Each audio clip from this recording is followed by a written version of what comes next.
பைசா இல்லைன்னா வாழ்க்கை இல்லை. இல்ல இல்ல. பகவான் கையில் இருக்கிற சக்கராயுதம் உன் பாக்கெட்டுல நாணயமாக மாறி இருக்கிறது.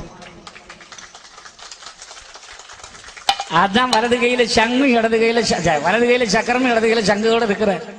சக்கரம் இருக்க வரைக்கும் தான் வாழ்க்கை. சக்கரம் போச்சு சங்குதான். அப்படிதானா? வேற உண்டா இல்லையா தலைவர் ஐயா? அதனால எல்லாரும் சக்கரத்தை தேடி ஓடுங்கன்னு கையில கொடுத்தான். ஓடுனா அந்த சக்கரத்தை தேடி ஓடுனா. எடுத்தான். எடுத்த உடனே என்ன செய்தான்?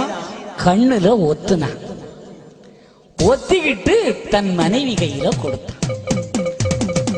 கலியன் காசு எடுத்த உடனே என்ன செய்தான்? எடுத்து கண்ணுல ஒத்துனான்.